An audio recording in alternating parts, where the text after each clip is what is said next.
21-day detox, South Beach diet, 7-day juice fast cleanse. These are some of the detox diets that are available. But is a detox diet the right approach for you, for your general health, and for weight loss? Today in Ask Dr. Gill, I'd like to cover some of the topics related to weight loss, detoxes, and trying to figure out if a detox plan is the right approach for your health benefits.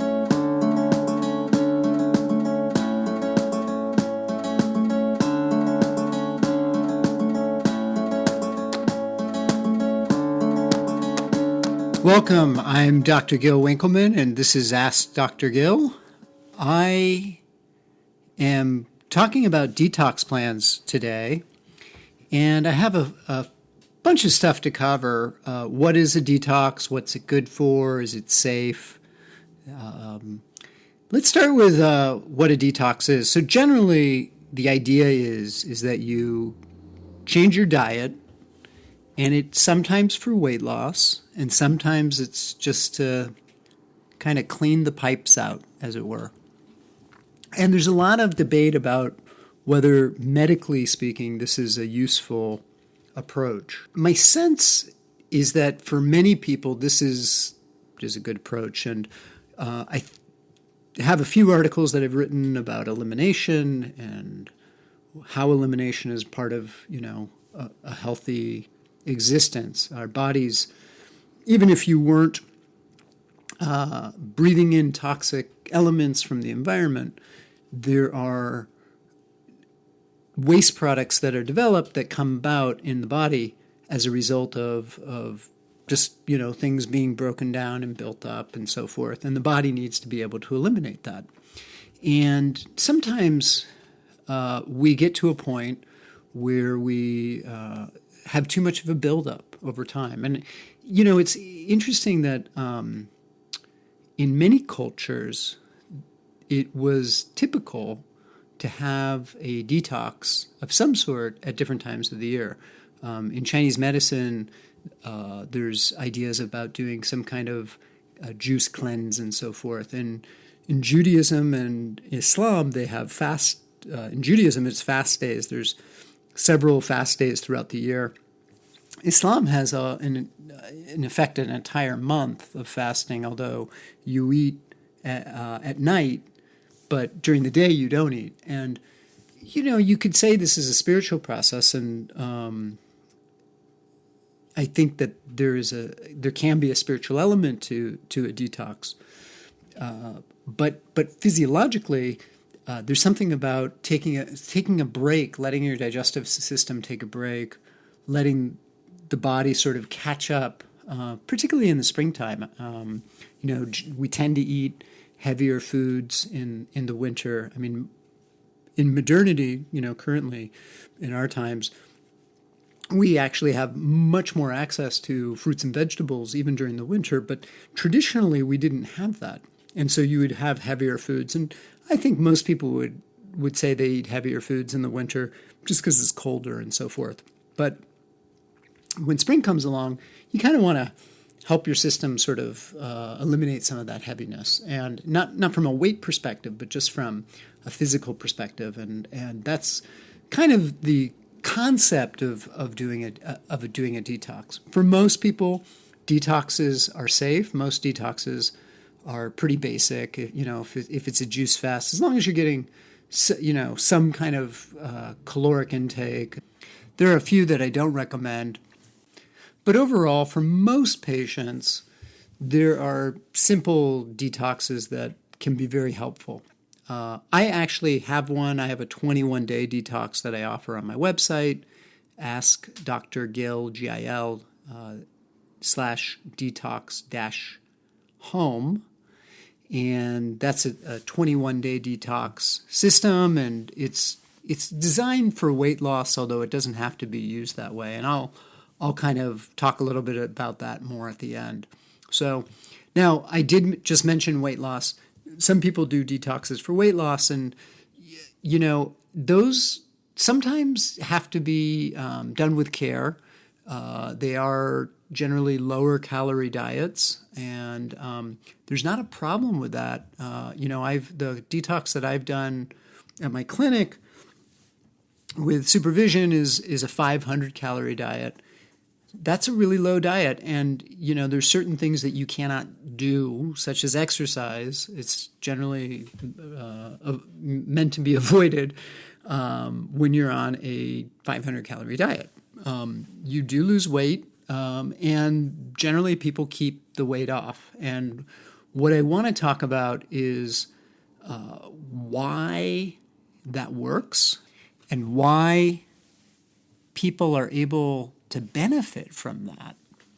So let's talk about some of the aspects of what makes a detox be so effective and work so well. Well, one of the things is, as I mentioned, there's the toxin buildup, and you want to be able to eliminate those toxins.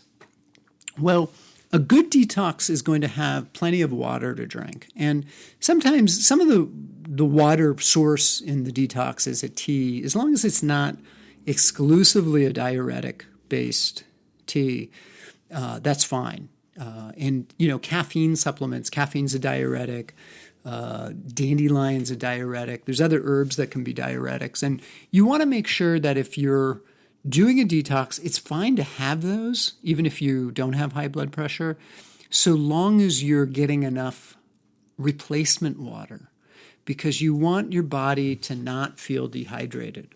For one thing, it is a stressor to the body, and it can create an adrenaline response and a cortisol response. So it'll actually have the opposite effect, potentially, if it's low enough to the weight loss, because you're actually revving your survival mode up.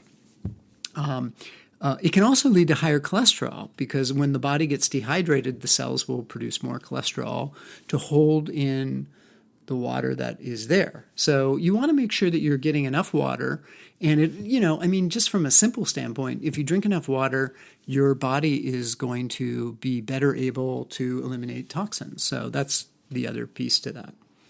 So water is a really important piece to any detox. The other thing that's really important is to make sure that you're eating whole foods and not processed foods. So interestingly enough, when I was doing a little research on this topic for this talk, I came across an article at the Mayo Clinic, and they didn't say detoxes are bad, but they certainly weren't fans of detoxes. But they did say that probably the benefit of the detox is that people are not eating processed foods. And I would agree with that. I think that if you're going to do a detox, make sure that you're eating whole foods if you're eating foods, or freshly squeezed juice or diluted juices, depending on the type of detox fast you're doing.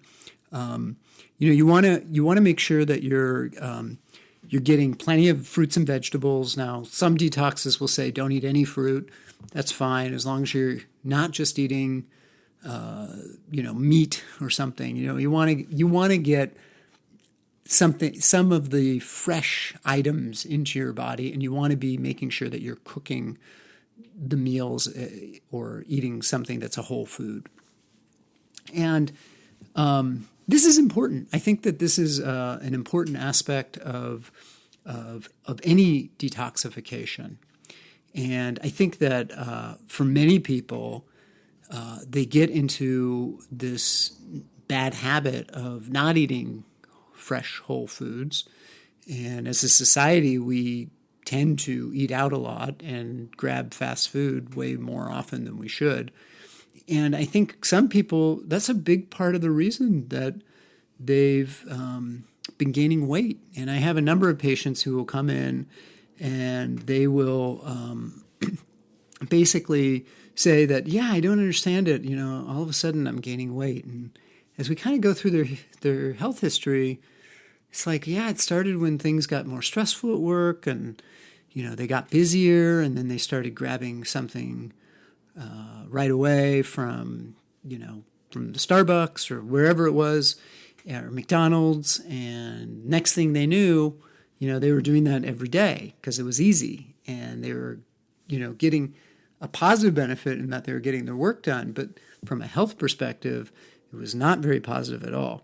So that's one of the things that a detox can help you with, is it will help you break out of that pattern. So, and I'm going to talk a little bit more about how we can learn new habits as part of a detox program. So, in the next thing to recognize when you're doing a detox, and I alluded to this before, is, treat it like it's more of a, for lack of a better way of saying it, a spiritual experience.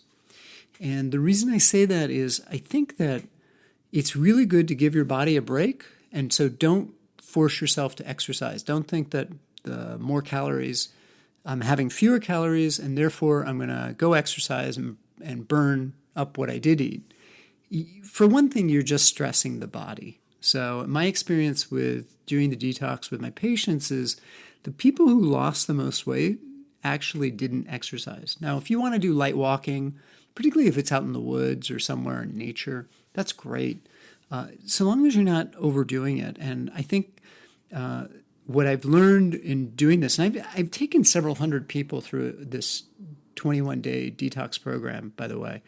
What I've learned is that being able to allow your body to rest and relax, it'll put it into more of a parasympathetic state, and you'll be able to take advantage of letting the body sort of, the natural healing processes happen and not stressing it out. That allows for some of the weight loss to occur. So that's another important piece. And then the last really important piece, which is one that I'll talk a little bit more in the second half of the show, is that it's important to get enough rest. And a lot of my patients who've done the detox have found that they started going to bed earlier and that their sleep was better. And this helps us lose weight. In fact, a lot of the times that we lose weight and we eliminate toxins, it's actually happening while we sleep. And I think that's one of the best kept secrets in medicine, actually. And there's plenty of research studies, and one of these days I'll put together a bibliography of research on my website. I haven't done it yet, but I'll be doing that at some point. So, well, we'll talk about some of the other benefits of detox in just a minute.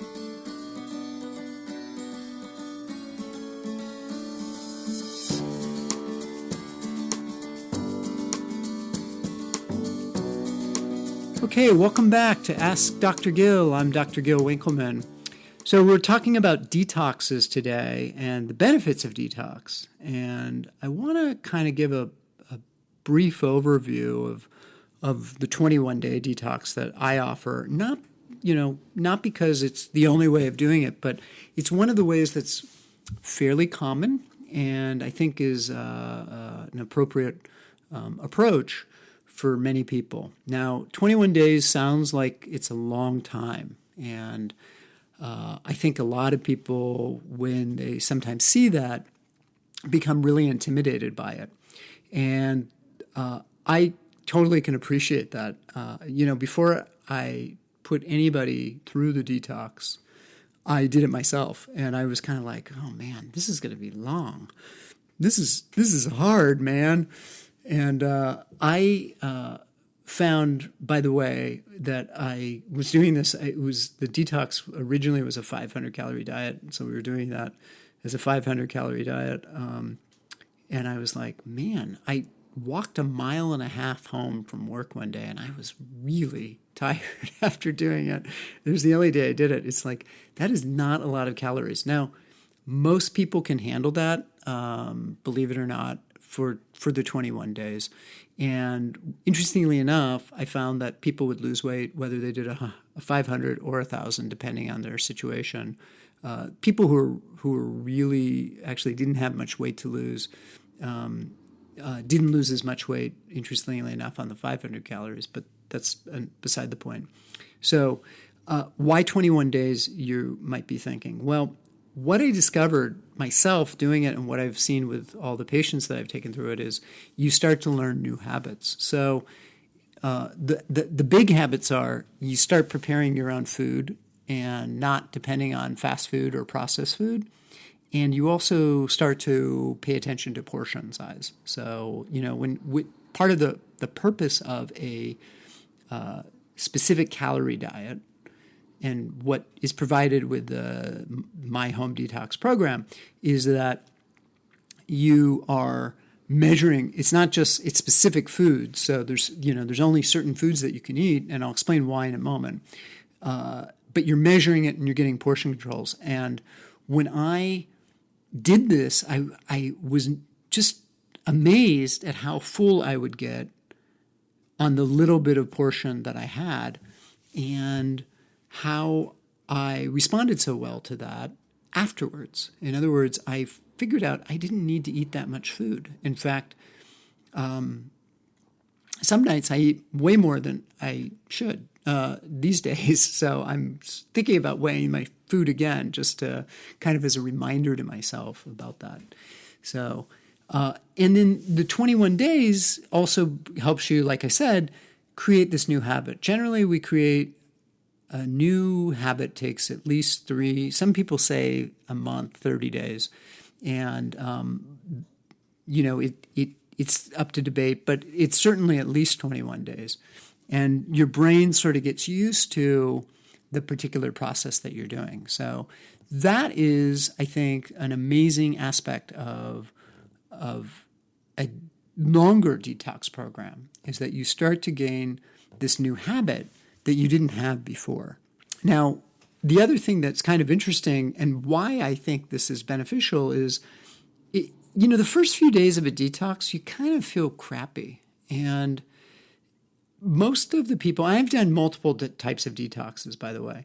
I have found that regardless of the detox that I do, even if I'm having caffeine, if I had been having caffeine before and I stay on caffeine, I'll get this headache, I'll feel foggy, my focus is poor. These are the symptoms that most of my patients have reported as well. So, but after about 3 or 4 days, the opposite happens. They're sleeping better, they're not really hungry, their focus is better, their headache's gone, they start to feel great. And I have a few patients who actually feel better on the detox than they do in the rest of their lives. And, there's other medical, pieces to that are diagnostic that I'm working with them on. But it's really kind of amazing to watch people do that and figure that out and kind of start to experience life and feel better. The other aspect of the detox as being 3 weeks is that it allows your system to clear things. So, and because on my detox at least, and most others, you're eating specific foods, as you start to reintroduce them over time, you can see and actually experience which foods make you feel bad. And interesting, when I did the detox, there are certain foods that I ate that probably within a couple of hours, I felt drugged after eating those foods. And it was really clear to me that if those foods my body did not like for whatever reason, and you can explore that with your healthcare practitioner, but it's really amazing and instant feedback that you can have as a result of doing the detox program. So it's amazing for my patients, and it was amazing for me. So most of my patients, after doing the detox program, and so they did 21 days of the detox and then the 21 days of the reintroductory phase, they're able to keep the weight off and, really make big changes in their lives. And they report back and they say, yeah, I'm making better choices for myself. So when I go out to eat, I find that I'm not, ordering the supersize or whatever it is that they would get. They go out and they get a salad or whatnot. Okay, so that's my topic for today about detox. The things to take home. Make sure whatever you do, you're drinking plenty of water. Of course, check with your healthcare professional about this. Make sure that whatever the foods are on it, that they're whole foods, that you're taking time to learn portion control. And I really recommend a 21-day plan at least, so that you can kind of get new habits ingrained and start to make better choices with your life and with your food choices. So, and the last thing is I would treat this more spiritually and use it as a time of quiet reflection and not exercise too much. So, if you want more information, my website, askdrgill.com. That's askdrgill.com/detox-home. That's for the detox program. And if you want to send an email or put a comment on the website of a topic you might want to hear about, please do so. The email is info@askdrgill.com, or go to the website. You can sign up for our mailing list. I send emails out, and I am putting together my newsletter, which is going to have different topics, and there's always new topics showing up on the blog. I try and post at least once a week, just like this program is. So definitely check it out. Thanks for joining me this week, and I look forward to talking more with you next time.